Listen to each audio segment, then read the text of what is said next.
വ്യാപകമായി സംസ്ഥാനത്ത് സമരം നടക്കുകയാണ്. ആ സമരം UDF കൂടി ഏറ്റെടുത്തു.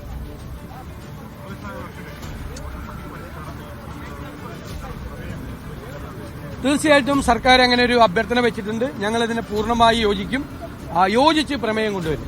കാരണം ഇത് ഇന്ത്യ മുന്നണി ബീഹാറിലും രാഹുൽ ഗാന്ധിയുടെ നേതൃത്വത്തിൽ ഇന്ത്യ മുന്നണിയുടെ നേതൃത്വത്തിൽ SIR-നെതിരായിട്ട് രാജ്യവ്യാപകമായ പ്രക്ഷോഭം നടക്കുമ്പോൾ ഞങ്ങളും അതിൽ പങ്കുചേരും. ഇവിടെ ഒരുമിച്ച് കൊടുക്കും. കാരണം ഇവിടെ ഒരു പ്രശ്നം കൂടിയുണ്ട്. ഇവിടെ ലോക്കൽ ബോഡി ഇലക്ഷൻ കൂടി വരാൻ പോവാണ്. ഒരു ജനറൽ ഇലക്ഷന് സമാനമാണ് ലോക്കൽ ബോഡി ഇലക്ഷൻ, അല്ലേ? ഇനി നറുക്കെടുപ്പ്, മറ്റ് തെരഞ്ഞെടുപ്പ് പ്രചരണം അത് കഴിഞ്ഞാൽ ഉടനെ തന്നെ അതിന്റെ നടപടിക്രമങ്ങൾ ആരംഭിച്ചു. അത് കഴിഞ്ഞാൽ ഉടനെ തന്നെ അസംബ്ലി ഇലക്ഷനാണ്. ഇതിന്റെ ഇടയിൽ ഈ SIR കൊണ്ടുവരുമ്പോൾ 52.5 ലക്ഷം വോട്ടർമാരാണ് ഇതിന് പുറത്തു പോകുന്നത്. 2002 ബാധകമാക്കിയിരിക്കുന്നത്. 2002 ശേഷം ചേർന്നിരിക്കുന്ന 52.5 ലക്ഷം വോട്ടർമാര് വോട്ടർ പട്ടികയിൽ നിന്ന് പുറത്താണ്. ഇനി അവർ ചേർക്കണമെങ്കിൽ വലിയ പ്രോസസ്സാണ്. അവരുടെ പിതാവിന്റെ മാതാവിന്റെ ജനന തീയതിയൊക്കെ കൊണ്ടുവന്ന് അപ്പൊ കേരളത്തിൽ ഇത് ചെയ്യുന്നത് തന്നെ അത് നടപടിക്രമം കൃത്യമായി ചെയ്യാൻ പറ്റില്ല. ലോക്കൽ ബോഡി ഇലക്ഷനും അസംബ്ലി ഇലക്ഷനുമാണ്. എന്നിട്ടും അവർ ചെയ്യാൻ വേണ്ടി ശ്രമിക്കുകയാണ്. ഇലക്ഷൻ കമ്മീഷൻ രാഹുൽ ഗാന്ധി പറഞ്ഞതുപോലെ ഗവൺമെന്റിന്റെ വാലാട്ടികളായി പ്രവർത്തിക്കുക.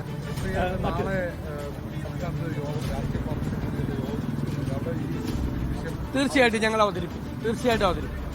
മറ്റൊരു വിഷയം, താങ്കളുടെ മണ്ഡലംകാരിയായിട്ടുള്ള CPM നേതാവ് KJ ഷൈൻ അവർക്കെതിരെ കോൺഗ്രസ് സൈബർ ഗ്രൂപ്പുകളിൽ നിന്നും പേജുകളിൽ നിന്നൊക്കെ വലിയ രീതിയിലുള്ള സൈബർ ആക്രമണം നടക്കുന്നത്.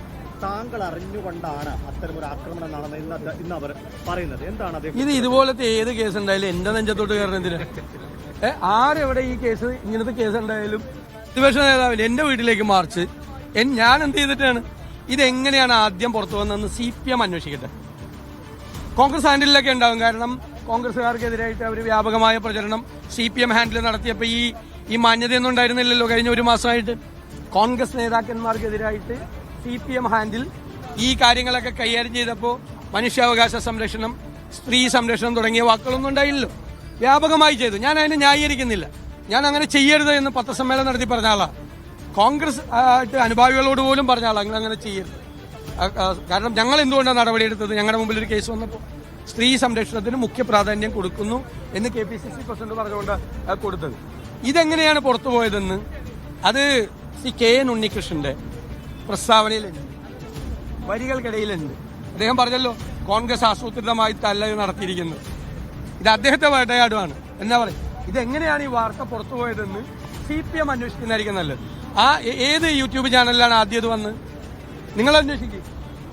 ഞാൻ കോൺഗ്രസ്സുകാരും കൊടുക്കുന്നില്ല എന്നൊന്നും ഞാൻ പറയുന്നില്ല, കൊടുക്കുന്നുണ്ടാവും. കാരണം കഴിഞ്ഞ ഒരു മാസമായിട്ട് നിലനിൽക്കുന്ന CPM കോൺഗ്രസ് സംഘർഷത്തിന്റെ ഭാഗമായിട്ട് ചെയ്യുന്നുണ്ടാവും. അതിന് എന്റെ തലയിൽ വെക്കണ്ട. ആര് എന്റെ വീട്ടിലേക്ക് കാളയായിട്ട് പ്രകടനം, എന്റെ വീട്ടിലേക്ക് കോഴിയായിട്ട് പ്രകടനം, ഇത് ഞാനും ചെയ്തിട്ടാ. ഞാനാണ് കേസിൽ പ്രതി. ഏത് പാർട്ടിക്കാരുടെ ആയാലും ഏതാണ്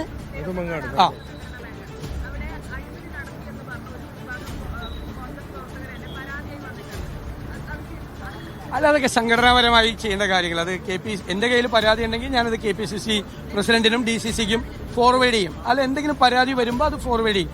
വേണ്ട നടപടികൾ പാർട്ടി എടുക്കും. ഞാനല്ല തീരുമാനം.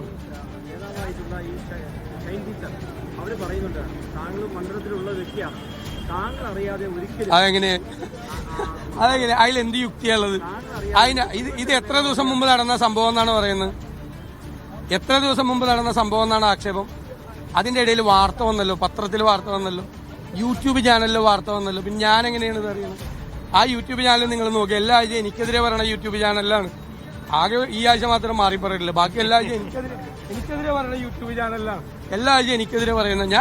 ഞാൻ അവരൊന്നും പരാതി പറയാറില്ല. കാരണം എന്താ വെച്ചാൽ ഞാൻ അവരെയൊന്നും വിളിച്ച് അങ്ങനെ കൊടുക്കരുതെന്നും പറയാറില്ല.